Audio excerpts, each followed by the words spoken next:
NCR के कुछ स्कूलों में बम की धमकी मिली है। पूर्वी दिल्ली के कई स्कूलों को बम से उड़ाने की धमकी मिली है। नोएडा के शिव नादर स्कूल में बम की धमकी मिली। स्कूलों ने दिल्ली पुलिस को इसकी सूचना दी है और अब पुलिस धमकी मिलने की जांच कर रही है।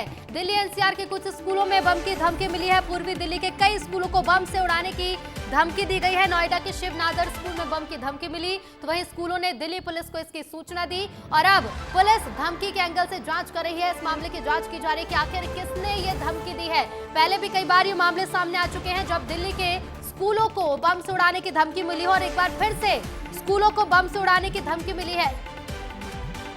तो दिल्ली एनसीआर के स्कूलों को यह धमकी दी गई है और अब पुलिस जांच में जुटी है कि आखिर ये धमकी किसने दी, इसका पता लगाया जा रहा है।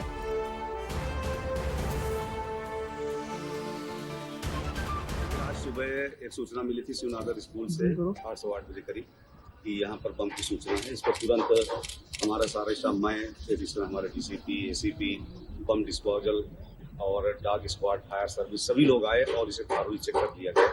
कहीं कुछ नहीं मिला है। ये एक गलत सूचना जिसमें पालाती ईमेल आता है उसके द्वारा ये आई थी और इस समय एग्जाम भी चल रहे हैं तो मुझे लगता है किसी बच्चे वगैरह की शरारत होगी, पर फिर भी इसे हम सीरियसली ले रहे हैं और इसका पता लगा रहे हैं।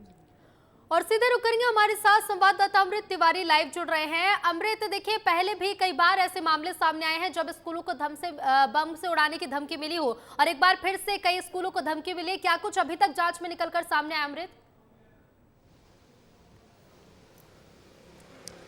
देखिए अभी तक जो जांच प्रक्रिया चल रही है, चूँकि सुबह ही धमकी का मामला सामने आया और जो पहली धमकी थी वो एल्कर इंटरनेशनल स्कूल को आई थी जो तकरीबन 6:30 बजे के करीब थी और उसके ठीक बाद सेंट स्टीफेंस स्कूल को भी धमकी मिली और इसके अलावा नोएडा के भी जो है स्कूलों में धमकी भरे जो है ईमेल आए। इसके बाद से जो है प्रशासन जो है इस मामले में जाँच कर रहा है, लेकिन जाँच की दिशा में जो अभी तक बात पता चल रही है कि ये एक तरह से शरारती भरे कदम है और इसके एंगल से भी जाँच हो रही है। आपको बता दें कुछ दिन पहले यानी कि बुधवार को ही नोएडा के 4 स्कूलों में इसी तरह की ईमेल की धमकी दी गई थी और इसको जब ट्रेस किया गया तो एक 9वीं कक्षा का छात्र मिला था जो कि वीपीएन के जरिए जहां पे वो अपने एड्रेस और अपने जो कंप्यूटर सिस्टम होता है उन सारी गतिविधियों को बदल करके वीपीएन के जरिए उसने ये धमकी दी थी ताकि उसकी पहचान शिनाख्त न हो पाए। लेकिन जब उस बच्चे को पकड़ा गया, पूछताछ की गई तो उसने बताया कि दरअसल वो स्कूल नहीं जाना चाहता था इसलिए इस तरह की वो धमकी दी है। हालांकि जो अभी जो वर्तमान में धमकी आई है ये तो एंगल है ही,